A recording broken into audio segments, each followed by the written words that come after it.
So you look at a Hot Wheels car, right? I mean, you know, they're cool and all. This is sick. This is awesome. But I know some of you are gonna look at this and go, you know, it's just missing a little something, right? It doesn't have that super monkey ball, je ne sais quoi, that, you know, I'm looking for. I hope you sick fucks are happy. Welcome everybody to Garby's Garage. This is a kind of a side thing on the channel that I'm gonna start doing a little more.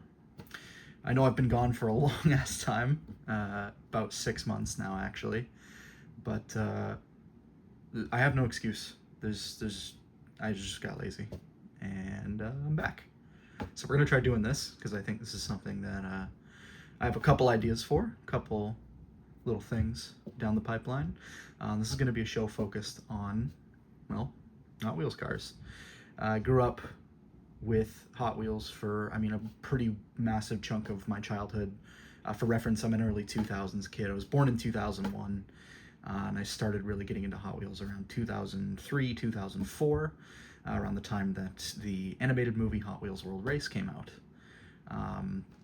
Since then, I kind of got into collecting cars from, like I said, around 2003 to, I'd say probably around 2009, 2010-ish, when I fell off of it and kind of let other passions take most of my time. I stopped collecting the cars. But kind of with this recent, I guess, fascination that a lot of the internet and a lot of people my age have had with the 2000s era of Hot Wheels, it's really making a big comeback, especially the fantasy car side of things. For any kids that grew up with World Race or Acceler Racers, it's a big deal nowadays, especially with Mattel kind of acknowledging that side of the brand and bringing back the Acceler Racers for the Silver Series set, bringing back a bunch of old 2000s fantasy castings. So I figured, why not use my platform and my passion for this stuff and get back into it, and mainly my adult job and money to go on eBay and buy up some of this old 2000s stuff that I really want to take a look at. And rather than just keep it to myself, why not make videos about it? So to start off here with all that introduction out of the way, one of the things that, you know, when I was getting back into Hot Wheels in my adult life that I kind of looked into more is they do these brand tie-ins in the early 2000s, early to mid 2000s, where they would collaborate with a completely different kind of media property, media brand, or company in general. In the case of these, we'll get to these, and they just make a subset of cars based on that media property. And typically what they do is they take designs that they had already made and just slap graphics from whatever property onto the cars. And I suppose they still do this today with like the themed entertainment stuff. But for some reason, just the way that they handled this stuff back in the 2000s just tends to hit a little harder for me, and I find myself being more interested. I think a lot of that has to do with the casting choices as well. I find a lot of the themed entertainment stuff just isn't really my cup of tea nowadays in terms of what cars they represent. But obviously, this being the 2000s, a lot of the cars that they did represent were ones I grew up with, and ones I'd love to talk about kind of in the future of this channel. So, to start off kind of my inaugural video here, in 2003, Mattel collaborated with video game company SEGA to make a 5-car set of models, all featuring different graphics based on a different SEGA property at the time. Now, I mean, if you know this channel and this isn't your first video, you know I'm big on video games, and that's kind of mainly what I got my start doing.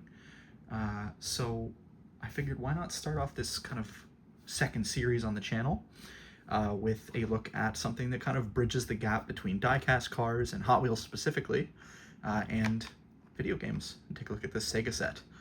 I was actually able to find someone local on eBay, well, local to my country, that had a full set of these carded, so I'll be opening an entire full set of these for the first time on camera.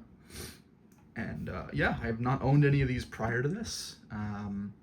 This will be my first time taking a look at all of these out of the card. I just received these in the mail, I want to say, I think it was a day or two ago. and I've been excited to film this ever since. So honestly, let's take a look at it. Now I'm gonna blue ball you here, and I'm not gonna take a look at this guy quite yet.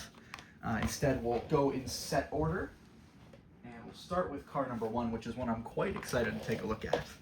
And that is this beauty right here. This is the Space Channel 5, as you can see on the tampo on the top there, and ooh la la on the front. This is the Space Channel 5 Fandango.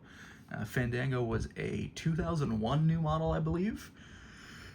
Forget who designed it, but it is a kind of, I don't know, like a van, I suppose.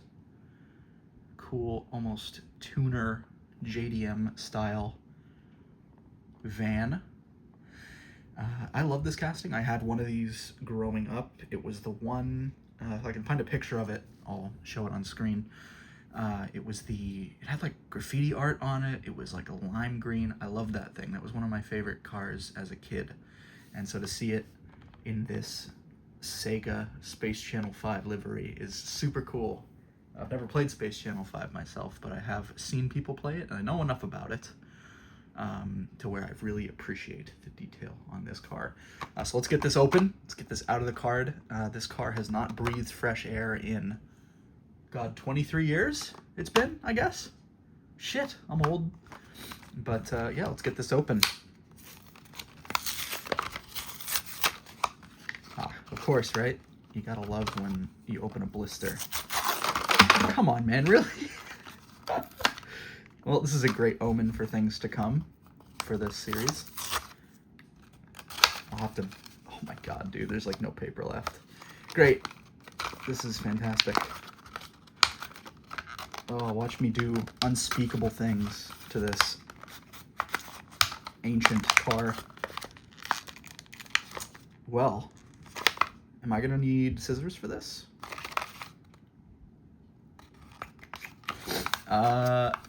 Oh, got it. Got it. Apologies for the difficulty on that there. Here we go. So, that is a really, really nice deco on this car. So you have on the front there, or on the side, I should say, you have the protagonist of Space Channel 5, ooh la la, with the little dancing alien guys.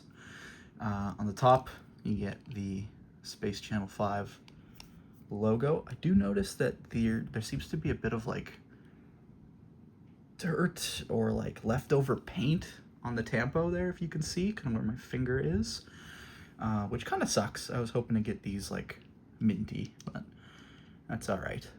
Sometimes they, on main lines or mainline adjacent cars like these, I mean, these sold for, at the time, it would have been $1 in most places.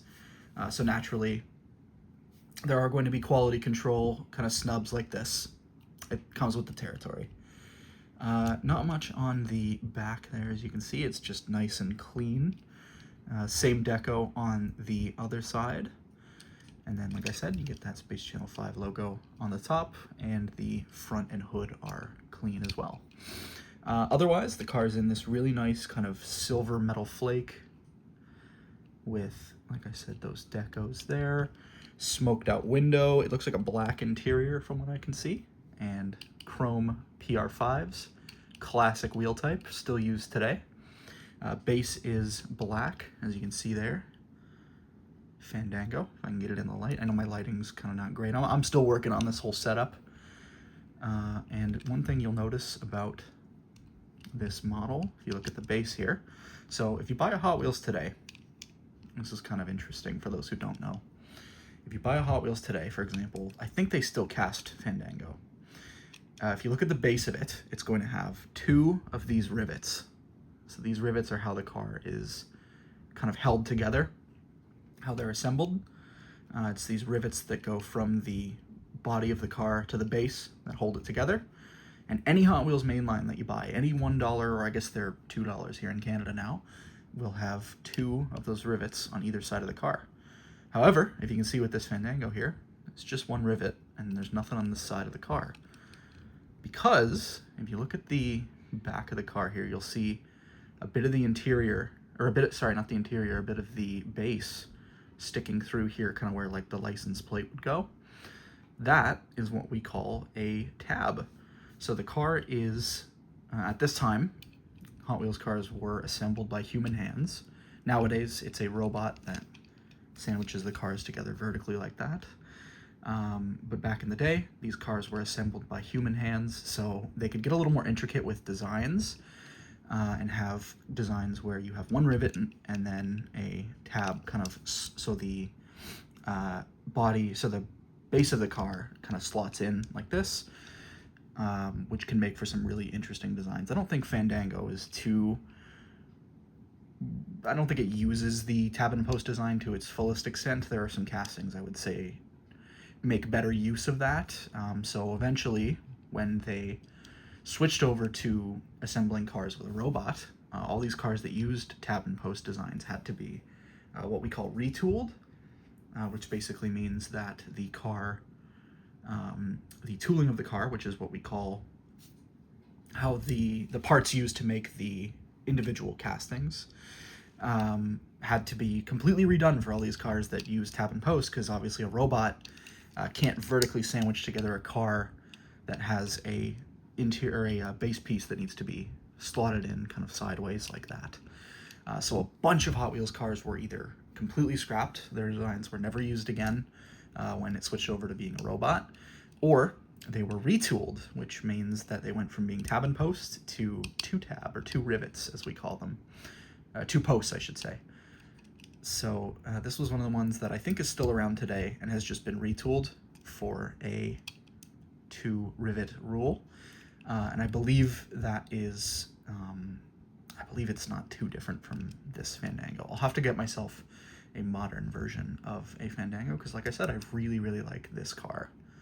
And this graphic is so cool, and I love being able to add something like this to my collection as a piece of Hot Wheels history, and also as a piece of Sega history, because you don't really see too much in the way of Space Channel 5 physical merchandise. It's not something that really happens too often, mostly because it was a Dreamcast game, and I mean, I think a lot of you know, if you're gamers, or if you know a little bit about gaming history, you'll know that the Dreamcast wasn't exactly a huge hit.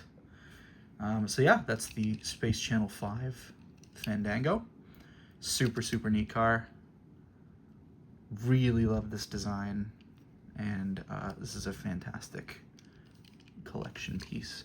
Now, let's take a look at car number 2 in the set, and I believe this is an exciting one. I have my... okay, no, I'm thinking of a different car. So this is the one I'm, to be frank, kind of the least interested in. This is car number 2 of 5 in the set, Phaeton, and it is themed after the Sega Light Gun series, and game in particular. House of the Dead. I think this is for House of the Dead 2, it looks like on the logo. That might be a Roman numeral 2, or that might just be part of the House of the Dead franchise logo. So I don't know if that's advertising a particular game in the franchise or not. But yeah, let's get this one out of the packaging. Hopefully with better luck than last time. Look at that. That was perfect. So here it is. It is a kind of matte black finish with this matte green plastic hood piece with the logo on it. I just noticed there's a bit of plastic that came off on my finger there. We'll have to see what that broke off of. That's not good. I think these cars may have been roughed around quite a bit in shipping, unfortunately. So there's the House of the Dead logo on the roof and the side of the car. Both sides have this kind of neat looking zombie tampo there. Tampos are, for those uninitiated, what we call the graphics of Hot Wheels cars, on Hot Wheels cars. Any sort of graphics are usually known as a tampo. This is basically a sticker that's added onto the car. So if you see some used examples of some of these cars, especially well-used ones that were owned by children, usually the tampo, oh, sorry, bumped the camera there. usually the tampo will be quite scratched off, and that's because it's just like a sticker applied onto the car. So you get this really, honestly, I think I'm coming around on this design quite a bit now that I've actually got it in my hands. I wasn't massive on this one from the blister, and I've never owned one of this particular model before, but I gotta say this is actually quite nice. There's that logo again there. It feels really nice in the hand, it feels really heavy. I think it might actually be, yeah, this is a metal on metal casting too, so this is something that they never do in the mainline, the Hot Wheels mainline anymore. To cut costs, it used to be in the 2000s where some cars would be, would have like either a metal body and a plastic base, like Fandango did, or they'd have a plastic body and a metal base. And this is a metal base here, as you can see. That is hard metal. But once in a while, I'm not sure why it was only certain castings that got it, but there would be castings in the $1 mainline that would be metal body, metal base. That will not happen in the mainline anymore. Really, it doesn't happen outside of a few of the Silver Series castings, which are the $5 cars. And then, of course, it happens on the premiums, still the $8 to $9 cars. So kind of a combination of cutting costs and also the changing economy, making metal on metal castings at that $1 or $2 price point just kind of infeasible nowadays, unfortunately, but it is what it is. The brand has to focus on profits, unfortunately. Yeah, so more about this car. Like I said, it's got that metal base, unpainted. This is a the date stamp says 1999, so this would be I believe that makes it a 2000 first edition. So the very same year that castings like Muscle Tone and Diora 2 were introduced. So that is pretty neat. Not one of the more recognizable castings from that year, in my opinion. I think there were a lot of great new models. And this one is, I think it's neat, but it's not one of my favorites. What else to say? It's got these 5SP wheels. This is another classic wheel type that you still see used today on both the front and back. Interior is the same green plastic used for the roof. So it's a black metal body, unpainted metal base, and a green interior. And then you get that clear window piece in the front there. It doesn't wrap around to the entirety of the car. It's just that front windshield, which is pretty neat. And this is another tab and post design. You get the tab up front, and then the base slots into the body at the back there. Super sick. I came around on this one just over the course of reviewing it. Really, really nice. And honestly, I'm going to take a look at what other options, what other decos this car came in, and I may pick up another one or two for the collection, because honestly, this is a kind of neat, it's almost hearse-like, which is very fitting for House of the Dead. It's like sort of a race-tuned version of like a hearse, which is, again, very fitting. I think they picked a good casting to represent this franchise. And again, House of the Dead, it's another one of those Sega franchises where you don't see a lot of merch for it in the modern era.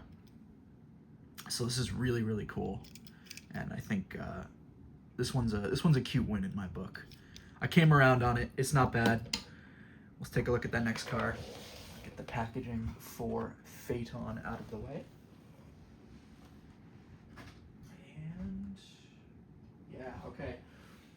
So most of these cars are pretty cheap today. The nice thing about being a Hot Wheels fantasy collector is that nobody gives a shit about this stuff. Even stuff from 20 years ago, nobody cares about it. It's not popular for most Hot Wheels collectors because most Hot Wheels collectors are looking for real car models. So if you see the stuff from the early to mid 2000s that actually fetches a high price, especially carded nowadays, and carded is what we call sealed cars, that's going to be stuff that's from your licensed car brands, your Toyotas, Nissans, BMWs, that sort of thing. Actual real car models that were produced, or concept cars from those companies. It's not usually the stuff like Fandango here that fetches a high price. There are exceptions to the rule. For example, castings that are seen as like brand icons that were used on a lot of packaging and promotional material that are iconic to the brand. Stuff like Twin Mill, Bone Shaker, Roger Dodger. Those will all fetch slightly higher prices because they're more well known to those adult collectors that mostly collect licensed stuff. They're seen as like icon cars. Or certain cars that were famous from Hot Wheels media, so video games or animated series. Cars like all of the Excella Racers are notoriously crazy expensive, even though they're all fantasy castings. They fetch a crazy high price. Diora 2, another kind of expensive, iconic casting from Hot Wheels media. MST Suzuka for any Velocity X fans. That's another expensive one. But generally, you can get a lot of these cars, even older ones from 20, 25 years ago, for very cheap prices because they're not collectible for most people. That being said, Sega decided to do some, or I guess Mattel was probably the one that picked the designs. We got some licensed castings in this set, and this is not something I'll normally be taking a look at, but because I'm covering this full set, I figured I'd cover the licensed stuff as well. This is a Lotus Esprit, as you can see from the packaging, number 3 of 5. And this guy is the most expensive casting to get in this set by far. I think I paid about, card by the way, this whole set is sealed. I think I paid about $5 for each of the license, or for each of the fantasy castings. This guy here was closer to $15-20, so this was the big purchase from this set, just for one car, which frankly I don't love spending that much on one car, but because I'm doing this whole set, I wanted to cover everything. This is the Lotus Esprit from the set, adorned with this Shinobi deco. Now Shinobi is a franchise that was gone for quite a while after the value, all the mainline license collectors are losing their shit right now that I just opened this. Shinobi's a franchise that, again, like House of the Dead and Space Channel 5, Sega kind of cared about during this era. This would have been around the 6th gen, so like Dreamcast, PS2, Xbox, GameCube. I think there was a Shinobi game or two on PS2, I want to say. So this was a relevant franchise at the time, and I think there was probably a new game already out by the time this casting was released. But sort of after that era, Shinobi faded into obscurity. I think there might have been one on 3DS around the time that launched. And it's only been recently that we've seen Shinobi come back with that. I think it's called Art of Vengeance, I want to say. For modern platforms. So here is the Shinobi Lotus Esprit, and to be honest, I'm not a licensed collector, but this is a nice car. This is a really good casting choice. It is take a look at the base there, 2001, so this will be a 2002 new model. It's always the year after printed on the base there. This is a 2002 casting. It's in this nice metal flake, is this burgundy? This like dark reddish brown. It's a really nice color, really tasteful. You get the Shinobi logo on both sides. Instead of the top like these two, you get it on the sides, and then nothing on the top, but on the hood, you get Mr. Shinobi himself. I forget if he has a name. I was going to say Ryu Hayabusa, but that's the Ninja Gaiden ninja. I don't know his name. If he has a name, let me know in the comments. I don't know the name of the Shinobi ninja. But there we go. That is the Lotus Esprit, the Shinobi Lotus Esprit. I think out of all the franchises, I probably have the least overall connection to Shinobi. I've never played a Shinobi game before, aside from messing around with the 2 on Genesis for a bit. But yeah, it's this, like I said, really nice metal flake red body, clear windows on the front, sides, and back. You get a black interior, it looks like. Black interior, black spoiler piece, Really cool looking spoiler too. Of course, get the Shinobi tampos, and it's got a black plastic base.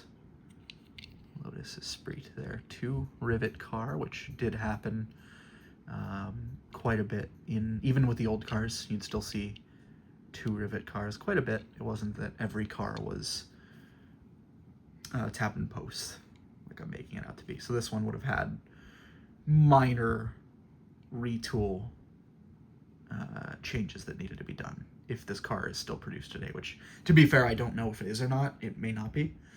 And then you get, of course, like Fandango, you get these really nice chrome PR5s. And I just noticed the axle, the back axle here is kind of messed up. It's not rolling so great, unfortunately, which does happen with carded Hot Wheels sometimes. You get cars that sort of grind and their axles are all messed up even out of the package. So that's unfortunate, but this car is not going on the track at that price. This is going to be a display piece, so I'm not too upset about it. Really nice. I think in terms of color choice, this is probably my favorite.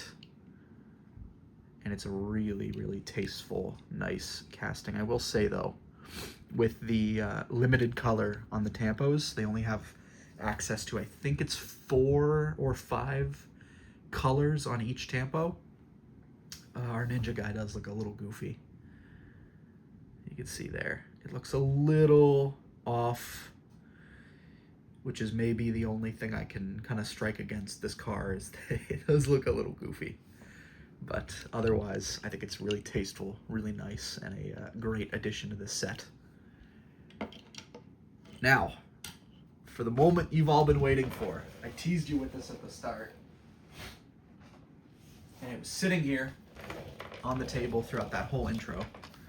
Let's take a look at the Super Monkey Ball GT Scorcher, number 4 of 5, or GT Racer, sorry, not GT Scorcher.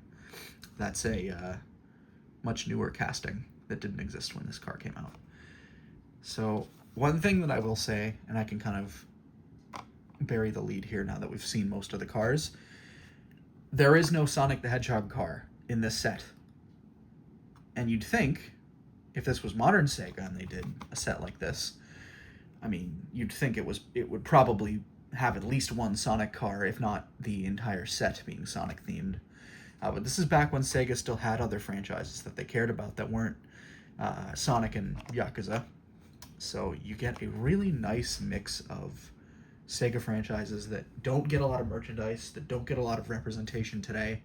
Super Monkey Ball still gets the occasional game, but it's really one of those franchises that is continually kind of hanging on by a thread, where if the newest game in the series doesn't sell well, then they'll just put it back in purgatory and we'll never see it again. But you get this GT Chaser with the Super Monkey Ball graphics on it, and I'll take this one out of the packaging, and I've been really looking forward to this guy. Not too bad. Actually be able to get it out with no stress here. Really, it's only that Fandango that was giving me trouble. So here is the Super Monkey Ball GT Chaser. It's in this wonderful, you can see it sparkle on camera, this wonderful metal flake emerald green. You get the Super Monkey Ball logo on the hood there. You get II, the main man himself, in his old 2000s era design, which I really like about this car. It sort of captures not only Super Monkey Ball as a piece of merchandise, but you get the old monkey designs, which I think are a lot better than the redesigns that came during the Wii era of the series. So you get II on the roof, and you get the other 3 playable characters, Gon Gon, Mimi, Baby, on both sides. One detail that I really love about this side deco, you get the kind of checkerboard patterning you can see throughout here, and that's in reference to the stages in Super Monkey Ball, all being made up of the same checkerboard patterning. So you get, also on both sides, you get this banana graphic with Japanese text. I don't know what that says. I'll have to run it through a translator and check the description if I bother translating that, and I'll tell you what it says. My bet is on I love bananas or something like that, so we'll see. But yeah, you get really, like, I love this color. Genuinely, like, I memed on it at the start, but this is my favorite of the 5. I love the way this looks. You get 5 SP wheels, so it's 2 of the castings so far have used PR5s, and the other 2 have used 5 SPs. Black interior, kind of a smoked out window, or actually, you know what? Looking at it in person, that may be chrome. It may actually be a chrome interior. The back here, the engine and spoiler, which are one piece, are black. There's the back there. This is a really, really cool casting. I didn't have this one as a kid either. I didn't have any versions of GT Chaser, but this is a really, really neat sort of track race car. Super, super sick. Another one that has some really nice weight to it because metal body, metal base. And there's the base there. Does it have a release year? Does it say 1988? Holy shit, yeah, it says 1988, so this would have been a 1989 new model. You do not see, that's another thing with modern Hot Wheels, you barely see castings survive that long. I don't think there's any castings in the main line right now other than Twin Mill, probably, that are of that age, that are from like the 70s, 80s, even early 90s. You don't see castings from much anymore. But here we go. This is an 1989 casting, which is super sick. I wonder how long they produced this one for after this, or if this was one of the final releases. Super, super nice. If I could recommend probably getting any one car from this set, just the fact this exists is so wonderful to me. And they did it in such a tasteful, excellent way. This feels like merchandise for this franchise. Whereas a lot of like current modern day themed entertainment sets just feel like slop, to be honest. It's a lot lazier. They get a lot lazier with the decos, I find, compared to how nice these are. So yeah, there's the GT Chaser from the set. I'm sure I'll get more descriptive with these car bio things as I go on with this series, but hey, I'm starting out. I know what I know. I'm not a car guy in real life, so I'll talk about cool fantasy fun toy car, but I don't know jack shit about real cars. So that is the GT Chaser. Finally, we have one car left in the set, and this one is another one that I've really been looking forward to. This here, card number 5 out of 5, is the Custom Cougar with a Jet Set Radio Future Deco. So this is the other kind of more expensive car in the set because it is, again, a licensed model. But this one was not nearly as expensive as the Lotus Esprit. I think this one was only about, I want to say,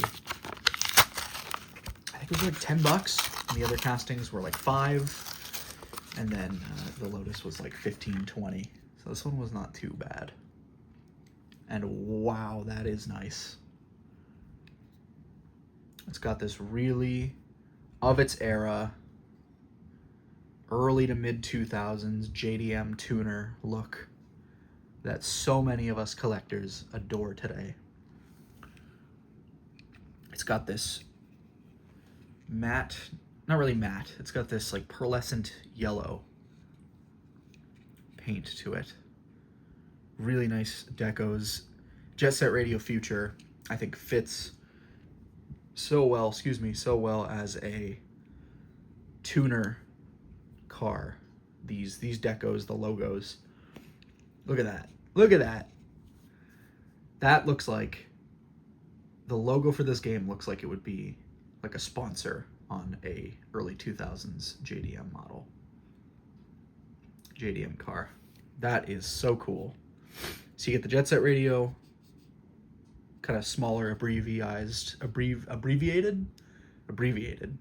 logo on the sides there, on both sides. You get the full name of the game at the bottom there. You get the, I don't know what that is. I have to take a closer look, but it's some sort of cool angular Y2K patterning there. That might be one of the graffiti designs in the game. And then you get the full logo up top on the hood, on the roof, sorry.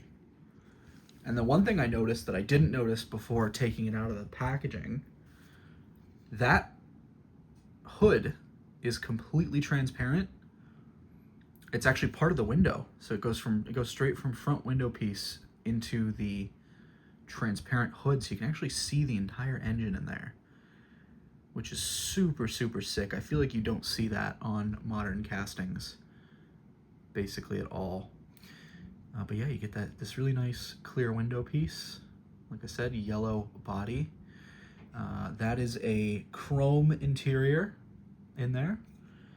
Or actually it might be parts of it are chrome, which is actually the base color. Hang on here. It's a painted chrome. It's like a darker gray chrome than I'm used to. I don't think I've seen a Hot Wheels base with this particular chrome on it. This is sick. Hang on. So I think it's actually a black interior, and then the painted chrome base is like the engine and steering wheel and everything. So that's so sick. This is a 2001 here date code, so that'll be 2002. Tab and post design. You get a tab in the back, and then the front grille here slots through the body. This is so sick. Nice angular 2000s JDM style spoiler. It's got a really cool stance to it, this car. Chrome PR5s, classic. I think PR5s generally look best on JDM models. I wouldn't want any other wheel type on this car, and these chrome PR5s look perfect. And yeah, there's the custom Cougar from Jet Set Radio Future, which again, that's another franchise that after this game, basically nothing of. There was the occasional piece of merchandise, t-shirt or something, pretty much nothing after this point up until recently, where it seems like we're getting a remake of Jet Set Radio, or something. I don't know what Sega's cooking, but they showed something off at the Game Awards a few years ago. And I believe it's a remake of the, not Future, this is the second game in the series, second main game, but the original Dreamcast Jet Set Radio. This was an Xbox title. Fantastic Xbox game, by the way. If you're looking to build an original Xbox collection, highly recommend Jet Set Radio Future. Fantastic game, fantastic music done by the GOAT Hideki Naganuma himself. And this is a great casting to go along with that, and a fantastic piece of merchandise for this series. Yeah, not much more to say about this one, really. It's just good. I think this is absolutely worth the cost of admission to get this car carded, because I can get it nice and minty with these clean ass logos and decos. What is there more to say? So that is everything, unfortunately. That is the whole set of 5 cars from the 2003 Sega collection. Overall, I'm really happy with these models. They picked some really great castings to represent these franchises. I think theming-wise, probably these two here, Phaeton and the Custom Cougar, I would say are the most representative of the actual franchises that they represent. But honestly, I don't think there's a bad casting choice across this set of cars. I really wish this is kind of what themed entertainment still looked like. But times change, and unfortunately, we just gotta go with the flow on these things. But I'm glad I was able to show you guys kind of a look at these cars, brand new, out of the packaging for the first time. And I feel like it was a really good kind of first introduction to sort of what I'm going to do with this series. I do plan to eventually return to doing kind of the Let's Play style thing that I was doing when I feel like it, to be honest. I'm not going to force myself into recording a video, working on a project that I just don't have the current heart for. But I think after I've done these, and I have a few more ideas I want to do, I have another one of these videos that I'm going to be filming either right after this or within the next day or two that I'm very excited about. So I think once I've got kind of some of those ideas out of the way and uploaded, I'll want to make my way back over to doing the gaming stuff. So maybe, hopefully, you fuck with this. Hopefully this is your style. If not, don't worry about it. The Let's Play videos will be eventually coming back. I still have so many Game Boy games to look at. Dear God. But if you didn't hate this, drop it a like. I'd really appreciate that. If you enjoy 2000s fantasy Hot Wheels, expect more of that. There's going to be a lot of that because this stuff is so cheap and so accessible for me. And it's what I grew up with. So expect more of that. I love doing this. I had a great time, and expect more soon. I don't really have anything else to say. I hope you guys have a great rest of your day. Thank you for watching this. If you sat through this, that's super awesome. And I will see you guys in the next video. Take care. Love y'all.